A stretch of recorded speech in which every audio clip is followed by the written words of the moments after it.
Bonsoir à tous, merci d'être avec nous en ce 1er août. Voici les titres de ce journal. 3e match de préparation de l'été pour l'AS Monaco FC. Hier soir, au centre de performance, les joueurs ont fini sur un match nul face au Cercle Bruges. Le résumé de la rencontre et ses leçons dans un instant. C'est un guide incontournable qui fête ses 50 ans. Le Petit Futé est présent partout pour vous aider à dénicher les meilleures adresses et les pépites. Nous profiterons de cette année anniversaire pour évoquer la nouvelle édition Côte d'Azur Monaco qui vient de sortir avec sa responsable Isabelle Drezen qui sera notre invitée ce soir. Si vous cherchez justement une activité manuelle et créative pour vos vacances à Monaco, pas besoin de guide, nous avons une idée pour vous, le jaspage ou l'art de personnaliser les tranches de livres à votre manière, immersion à suivre. Et puis nous irons ensuite aux États-Unis pour la chronique US. Notre correspondant nous emmène aujourd'hui dans le Wyoming où la Fondation Prince Albert II finance la recherche environnementale. Mais avant de développer ces titres, l'information de la journée, c'est ce coup dur pour l'AS Monaco Basket dont l'appel devant la Fédération française n'a pas été entendu, Frédéric Hélion. Oui, l'information est tombée ce midi, Théo. La chambre d'appel de la Fédération française de basket a confirmé la décision prise le 3 juillet dernier par la DNCCG, la Direction nationale du conseil et du contrôle de gestion, qui refusait l'engagement de la Roca Team dans les championnats de la LNB. Cela signifie donc qu'à l'heure actuelle, Monaco ne peut pas jouer ni en Betclic Elite, ni même en Elite 2.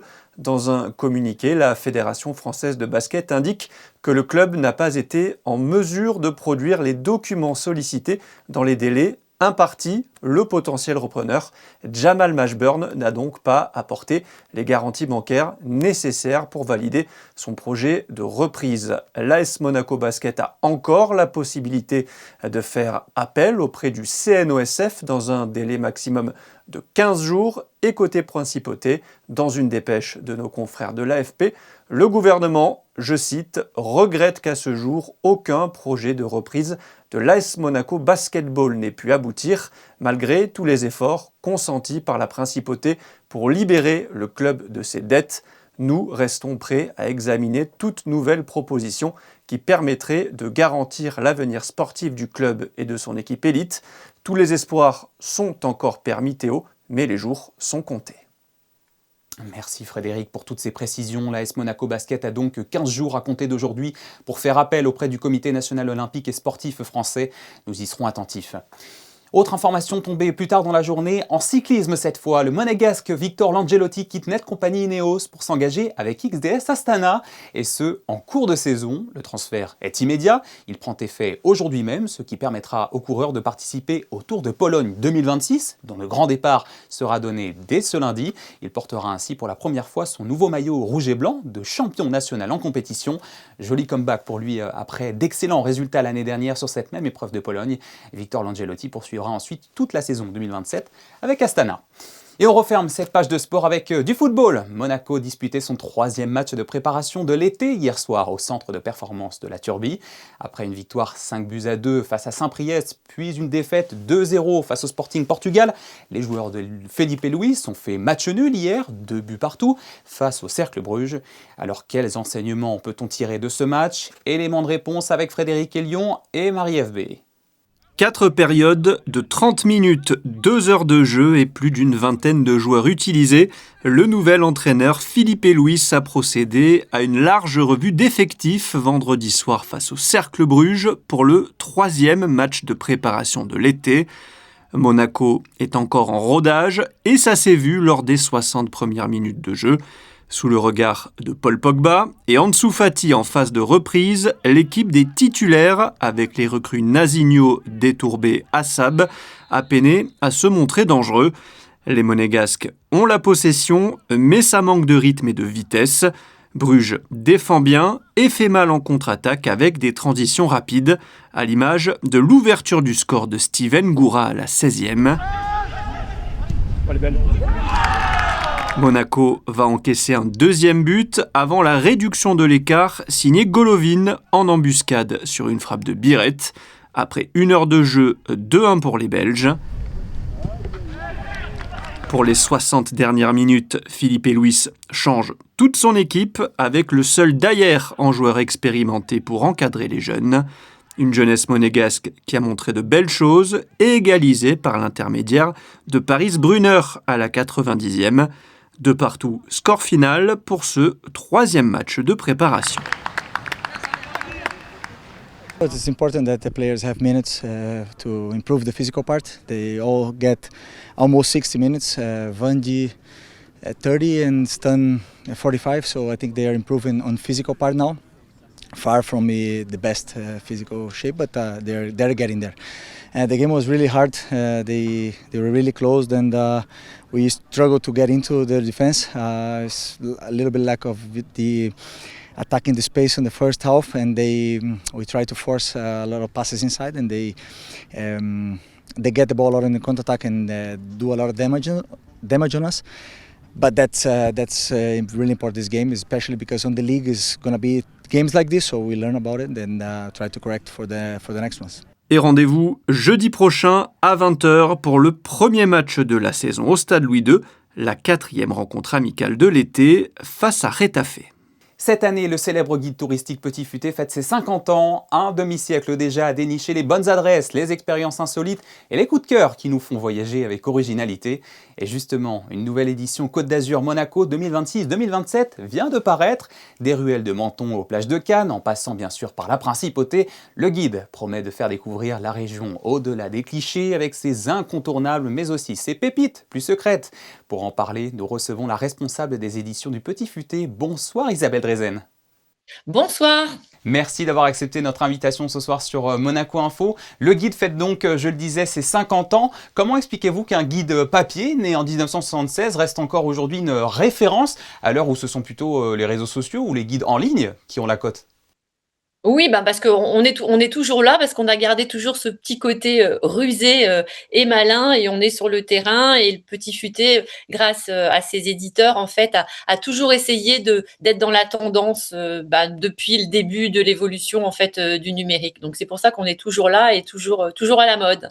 Oui, parce que le guide est aussi disponible en ligne, hein. Oui, complètement. C'est-à-dire que depuis l'année 2000, de mémoire, en fait, on a créé le petitfuté.com, qui est le site internet, qui est aujourd'hui le plus gros site en fait touristique français, avec 75 millions de visiteurs chaque année, donc c'est énorme. Et on a évolué également. On a été les premiers à l'époque à faire des applis. On est sur tous les réseaux sociaux. Maintenant, on est aujourd'hui très branché IA et compagnie. Mais voilà, c'est pour ça, ce qui explique en fait la success story qui perdure et qui, comme je dis en rigolant, n'a pas pris une ride. Comment avait commencé cette fabuleuse épopée ? Replongez-nous brièvement dans l'histoire du guide. Alors, l'histoire du guide, c'est deux copains qui étaient à l'époque étudiants à HEC, Dominique Ozias et Jean-Paul Labourdette. Et en fait, ces deux copains ne voulaient pas rentrer dans le moule. Vous savez, quand vous sortez d'HEC, vous êtes embauché dans une grande entreprise française, etc. Et ils étaient déjà un petit peu en marge de tout ça. Et ils ont racheté en fait une petite société d'édition qui périclitait à Paris. Et comme disait Dominique Ozias en rigolant, on était étudiants et ça nous permettait d'aller manger dans les restaurants alors qu'ils n'avaient pas un sou gratuitement pour tester les restaurants. Et c'est comme ça, c'est parti comme ça, de Nancy, puis Paris, et ça s'est développé un petit peu partout en France, et ensuite à l'étranger, sur la planète entière, en fait. Donc, deux copains qui voulaient pas rentrer dans le moule et qui en ont fait une grosse PME internationale aujourd'hui, avec toujours le même actionnariat, c'est-à-dire que le Petit Futé appartient à ces deux créateurs.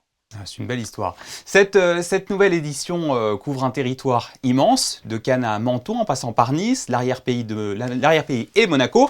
Rappelez-nous quand même, à l'origine, comment sont sélectionnés les lieux justement qui méritent d'entrer dans le guide. Alors voilà, les lieux, ce que je disais par rapport à toute cette évolution aujourd'hui, nous, en fait, ce qui fait notre force, c'est qu'on est des équipes, on a une équipe sur le terrain. Moi, je dirige cette petite équipe, on n'est pas nombreux, on est 4-5, et durant toute l'année, en fait, on a divisé le territoire en différentes zones, et on est à l'affût de tout ce qui se crée, de tout ce qui se dit, et on teste les adresses, on rencontre des gens, on parle. Quand on va voir un hôtel, on lui dit tiens, toi, où tu vas manger, où tu envoies tes clients. Donc voilà, c'est un travail vraiment de fourmi qui est sur le terrain pour vérifier les informations, et c'est un travail de sélection. On n'est pas un annuaire. d'être dans le Petit Futé pour un établissement, c'est un gage de qualité. Ça veut dire que l'établissement a été testé et voilà, on le met en avant, on le sélectionne par rapport aux autres. En parlant d'adresse, bon, pour ce qui concerne Monaco, on sait bien, la principauté est souvent associée au luxe et au palace. Votre défi est-il justement de montrer qu'il existe aussi une principauté accessible à découvrir même avec un budget raisonnable pour tout le monde? Ah, complètement. Le Petit Futé, nous, notre credo, c'est du petit prix au grand budget. Et parfois, c'est vrai qu'on pose la question, mais comment faites-vous à Monaco? Mais à Monaco, faut savoir que déjà, en conseillant les lecteurs d'aller déjeuner dans les restaurants de Monaco sont moins chers que les restaurants cannois et niçois le midi, puisqu'ils sont accessibles à une clientèle active aux travailleurs, on va dire. Donc déjà, ça c'est un bon pour les touristes de passage. On peut leur conseiller ça. Donc ça, c'est valable pour tous les restaurants pratiquement de Monaco, même les gastronomiques. Et puis après, il y a plein de petites pépites à Monaco qui restent très accessibles sur une clientèle familiale. Il y a des activités culturelles, loisirs qui sont hyper accessibles. Les expos, le jardin exotique, le musée océanographique, enfin voilà, tout ça, c'est très accessible.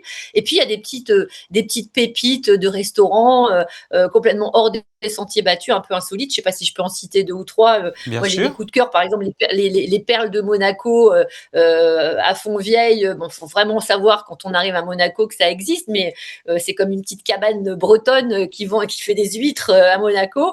Ça me vient à l'esprit comme ça. Il y a des boutiques comme la distillerie de Monaco qui fait des liqueurs avec les oranges amères de Monaco. Bon, ça, c'est complètement insolite et puis pas très cher et accessible également. Donc, non, vraiment, la principauté, on peut se faire plaisir et c'est un peu notre rôle aussi, d'aiguiller les visiteurs en fonction de leur budget et puis de leurs affinités. C'est vraiment ça. Allez, Isabelle Rezen, pour quelqu'un qui visiterait Monaco pour la première fois cet été, quelles sont, disons, 3 expériences, 3 de vos bons plans incontournables à tester absolument? Alors, moi, je dirais quelqu'un qui arrive, incontournable, le jardin exotique et la grotte, parce qu'en plus, il vient de réouvrir cette année, donc après plein de travaux. Donc ça, c'est vraiment le coin vraiment qu'il faut pas louper. Bon, des restos, j'en ai. Alors, j'ai un coup de cœur également, c'est le restaurant. Alors là, c'est un petit peu plus luxe, mais ça se trouve à l'hôtel Métropole. C'est le Zia de restaurant de Christophe Cuissac qui est au bord de la piscine. Alors là, c'est vraiment le petit coup de cœur. Et puis moi, j'aime bien.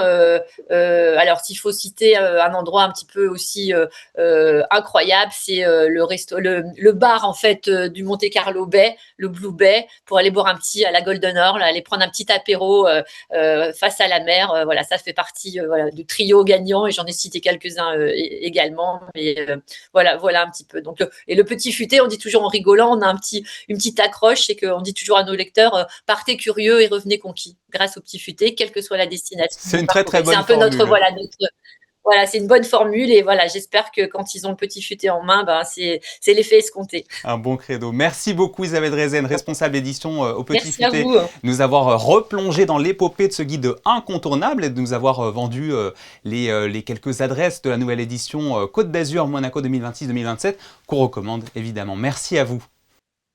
Merci. Et puisqu'on parle de tourisme et de bonnes adresses, voici maintenant un moyen pour le moins banal, mais parfait pour découvrir la principauté. Le site internet de Visite Monaco propose désormais City Walk, un moyen de faire le tour du pays à pied grâce à une carte interactive et des itinéraires au choix pensés pour vous permettre de voir le plus de lieux emblématiques de Monaco. Des ruelles du Rocher aux avenues de Monte-Carlo, Yannick de Meuvert et Loïc Marage ont testé pour vous. Visite Monaco City Walk est le fruit d'une collaboration entre plusieurs départements de la principauté. L'objectif est de pouvoir visiter Monaco au maximum à pied sans devoir utiliser la voiture.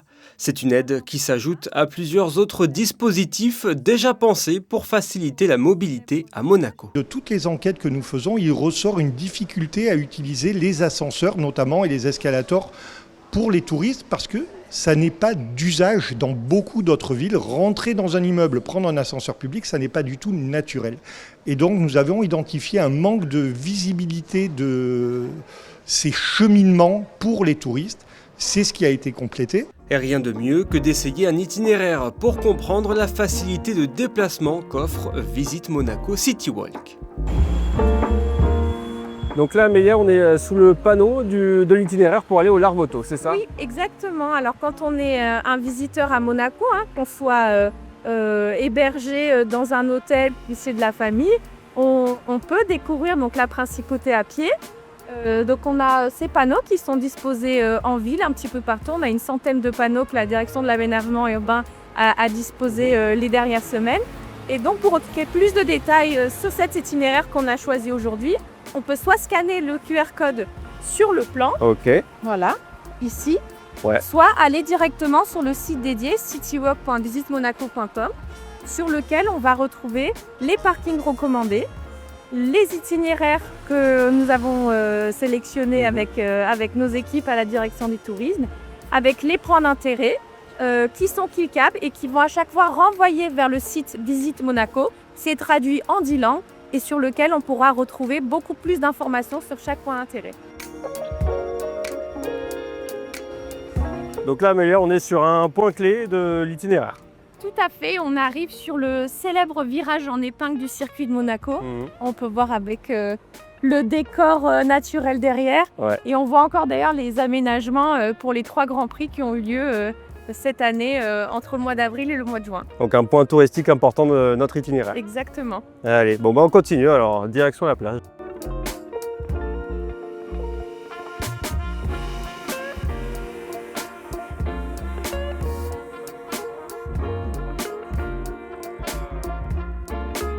Et voilà, on y est à la plage, ça donne envie de se rafraîchir après ce long périple. Et oui, on a parcouru presque 2 km. Alors on n'a pas encore le nombre de pas, mais on y pensera pour les prochaines versions. Effectivement, donc on est passé par plusieurs étapes. On est parti des jardins Boulingrin, on est passé par le virage si connu, le quartier Maréterra, on a traversé le jardin japonais. Exactement. On a fait une petite halte au Grimaldi Forum et puis on arrive sur cette magnifique plage. Voilà. Et puis un petit bain bien mérité. Exactement. Et donc maintenant, on a pris notre bain, imaginons, et on voudrait aller visiter maintenant le palais, la place du palais. Effectivement, si on veut continuer à découvrir Monaco, alors soit à pied, soit en bus, parce que vous pouvez aussi utiliser les transports. On a aussi les vélos électriques. Vous retrouverez toutes les informations, alors soit encore une fois sur le plan, soit sur le site dédié, citywalk.visitemonaco.com, sur lequel vous retrouverez les autres parcours que nous avons identifiés pour faire profiter les touristes au maximum de toutes les facettes de la principauté. Bon, super. Bon, bah, qu'est-ce qu'on fait? Qu'est-ce qu'on attend? On va se baigner, non? Voilà. Allez, c'est parti. Cette question à présent, peut-être faudra-t-il vous replonger dans vos souvenirs ou bien les enfants qui nous écoutent sauront-ils y répondre? En été, êtes-vous ou étiez-vous branché cahier de vacances? Source de plaisir pour certains, de problèmes et de colère pour d'autres. Quoi qu'il en soit, ils ont toujours la cote depuis des générations, comme nous l'avons constaté chez l'Alphabet à Monaco, qui sait aussi se renouveler. Alexandra Pani et Alexandra Paolini. Révisé en s'amusant, il y a le traditionnel passeport vacances, véritable incontournable, mais il n'est plus seul dans les rayons qui s'adressent aux férus d'histoire, d'énigmes ou de sport. Il y en a pour tous les goûts à présent. Toujours autant de ventes, on va dire, surtout sur les primaires et les maternelles. Collège un peu moins, puisque collégiens toujours un peu moins intéressés par ça. On essaye aussi de se diversifier pas mal avec les cahiers adultes, puisque ça fait toujours des petites occupations, des petits jeux. Donc on a surtout l'équipe, on a pas mal d'énigmes aussi qui sont... Voilà, aussi les éditeurs essayent de se réinventer un petit peu pour proposer de la nouveauté, mais c'est vrai que principalement le plus de ventes c'est sur les maternelles et les primaires. Des fois on a les grands-parents qui viennent parce qu'ils doivent les occuper, donc ils cherchent des choses un peu pour les occuper, pour savoir avec différentes activités. Donc ça leur permet aussi de réviser un peu. Après je sais qu'il y a des maîtres et maîtresses qui demandent, bon, on va dire ça va être des travaux d'été, mais ça va être un peu dans le même principe aussi, précisément sur si les enfants ont eu des difficultés. Donc on va dire nous c'est à partir de mi-juin, fin juin vraiment. Le cahier de vacances a vu le jour en 1933 et est vendu aujourd'hui entre 5 et 12 €. Utile pour entraîner la mémoire pendant les vacances, le marché s'est ouvert depuis quelques étés aux adultes, mais les parents restent les premiers acheteurs. Moi j'ai 2 enfants, donc la grande a 16 ans, non, elle absolument pas de cahier de vacances, ça l'intéresse pas du tout. Mon fils qui a 10 ans, oui, lui il aime bien, et, donc je lui prends tous les ans et 1 page par jour, il aime bien. Pas trop en faire non plus, mais c'est vrai qu'il est assez assidu. En été, on lâche donc son téléphone portable et on attrape chacun son cahier de vacances pour réviser et s'amuser en famille. Le rhinocéros, est-ce qu'il peut s'échapper? Non, parce qu'il a pas la famille. Bravo. Créatif saura vous satisfaire. La principauté n'en manque pas pendant l'été. La médiathèque Caroline propose par exemple le jaspage, un art qui stimule la créativité. Alban Gingembre et Marie FB sont allés voir de plus près. Le jaspage, c'est cette pratique qui consiste à décorer les tranches d'un livre. D'abord utilisé au Moyen-Âge pour protéger les feuillets de la poussière, c'est aujourd'hui un véritable phénomène littéraire auquel s'adonne ce petit groupe. On aime beaucoup la lecture et après c'est vrai que les livres, maintenant c'est un petit peu à la mode, les livres avec les jaspages sur les côtés, là c'est devenu assez courant. Et pourquoi pas essayer, c'était l'occasion de tenter. Perso, je pensais pas qu'on ferait ça à l'aérographe, je pensais plutôt à l'aquarelle. Enfin voilà, des techniques vraiment de dessin et au final, savoir qu'on va le faire à l'aérographe, ça pose un challenge supplémentaire. Une pratique pas si simple, heureusement les participantes sont encore en phase d'essai avant de colorer leur propre livre. Il faut quand même faire un test sur une feuille blanche, voir le rose plus le vert, qu'est-ce que ça donne. Voilà, exactement. Après, bon voilà. Quelqu'un veut essayer ? Il faut se lancer. De manière industrielle, c'est fait par des machines, mais nous on va utiliser donc des aérographes, de l'aquarelle et des Posca si besoin, et on va essayer de dessiner aussi sur la tranche des livres. Après c'est notre créativité qui va nous brider ou nous libérer complètement. Voilà, l'idée c'est de faire une découverte, on n'est pas là pour faire une œuvre d'art. Alors si vous ne savez pas quoi faire de vos vieux livres, libre à vous de vous essayer au jaspage. Allez, prenons la direction des États-Unis pour finir. C'est l'heure de la chronique US. Notre correspondant nous emmène ce samedi dans le Wyoming. Un siècle après les premières expéditions du prince Albert Ier dans cet État de l'Ouest, la principauté y poursuit son engagement scientifique et environnemental à travers le prix Camp Monaco, une bourse de 100 000 $ décernée tous les 3 ans à des scientifiques américains. La Fondation Prince Albert II finance aujourd'hui des programmes de recherche pour anticiper les déséquilibres biologiques de la région. Illustration dans le parc national de Yellowstone qui fait face à une crise écologique majeure. Reportage signé Bastien Bory. Formés il y a 50 millions d'années, les contreforts du Grand Yellowstone donnent l'illusion d'une steppe immuable. Pourtant, l'évaluation d'une menace biologique y a débuté. Importée accidentellement par les Européens au XIXe siècle, une plante invasive a déjà colonisé 40 millions d'hectares dans l'Ouest américain. La Bromus tectorum germe en hiver, empêche les pousses printanières en asséchant les sols et multiplie par 4 les départs de feu. We're testing and developing different ways to map cheatgrass in places that don't have a lot of it yet, where it's pretty sparse and not fully taken over yet. And then we're working directly with a lot of managers throughout the greater Yellowstone area to help them learn to use the tools that we're developing and help make decisions about where to treat cheatgrass with an herbicide that can control it. Et si cette espèce invasive appauvrit également les propriétaires terriens, affame leur bétail et compromet la survie des grands animaux sauvages, traiter des millions d'hectares à l'herbicide reste impossible. Lauréate du prix Camp Monaco avec 2 autres scientifiques en 2025, la biologiste Corina Reginos mise désormais sur la détection précoce et la mobilisation citoyenne. One thing we're doing is building a community science program where we're training volunteers to go look for cheatgrass in places that don't have a lot of it and record those locations in a phone app. And people are really interested in doing that. People love to hike. They love their favorite hiking trails or hunting areas here, so they're really motivated to try to protect those places. Previous recipients of the Camp Monaco Prize have worked with the Draper Museum to develop an exhibit that is an educational exhibit, so I hope that in the longer term we can do that also. À l'origine de cette dotation scientifique, un camp de base établi dans le Wyoming en 1913 par William Cody, dit Buffalo Bill, fermant la marche sur ces images, et le prince Albert Ier, ici, appuyé contre un arbre marqueur. Rescapé d'un incendie en 1988, cette épicéa est aujourd'hui exposée au musée Buffalo Bill, dans la ville voisine de Cody. Interestingly, Buffalo Bill was a very early advocate for conservation, wildlife and otherwise. As early as the first year of his show in the arena in 1883, Cody wrote in protest of the idea of hunting being allowed in Yellowstone Park. He noted that various game animals had been nearly eliminated from certain regions. He described the market hunting of buffalo that he had witnessed as slaughter. I think it's very apparent that his passions are shared by His Highness Albert II, who founded and endowed what is known as the Camp Monaco Prize, which in partnership with the Draper Natural History Museum here supports scientific research and education. Ensemble de 5 musées dédiés à l'art pictural, à l'histoire naturelle et aux sociétés autochtones, le Centre Buffalo Bill est le plus vaste complexe culturel de l'Ouest américain et Corey Anko en est un de ses conservateurs. Auteur de travaux et de programmes sur la biodiversité menacée du Grand Yellowstone, ce chercheur participe également à l'organisation du prix Camp Monaco. One of the main benefits of the Camp Monaco Prize is that allows us to broaden our reach beyond our walls, beyond the museum, and engage with other conservationists, researchers, and educators working in the greater Yellowstone ecosystem.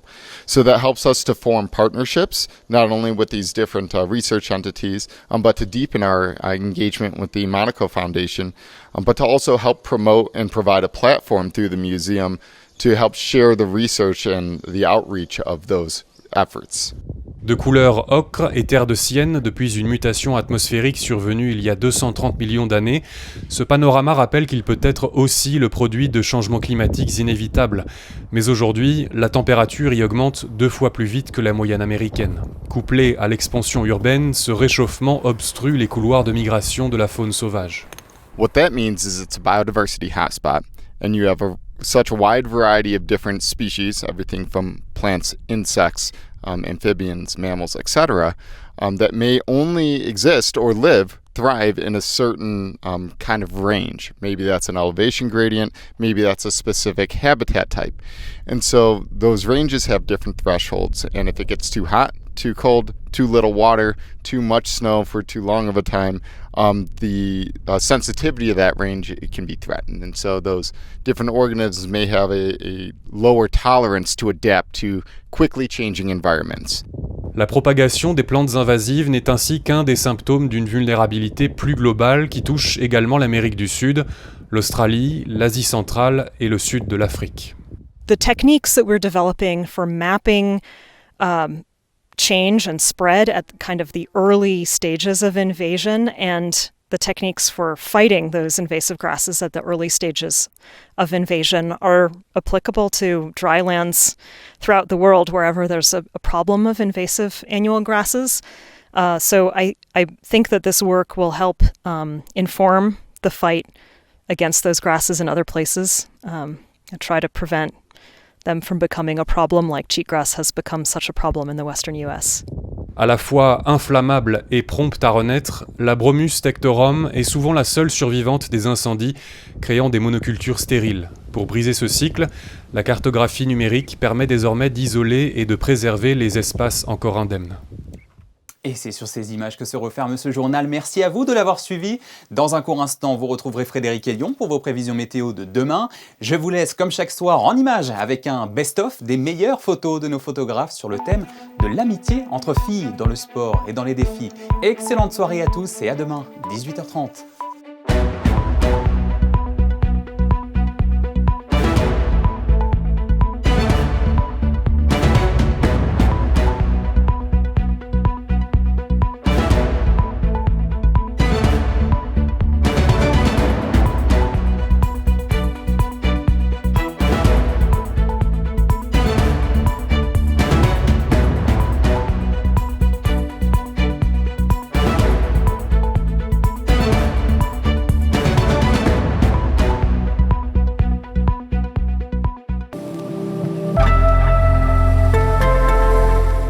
Bonsoir à toutes et à tous. Dimanche, la journée sera globalement ensoleillée, même si des nuages seront présents dans le ciel du matin au soir. Les températures seront comprises entre 26 et 31 degrés. Si vous optez pour une journée à la plage, l'eau sera à 27 voire 28 degrés par endroit. Dimanche 2 août, pensez aux Juliens, ce sera leur fête. Ce sera aussi l'anniversaire de Muriel Robin, histoire de conclure la semaine avec le sourire. Bonne soirée sur Monaco Info.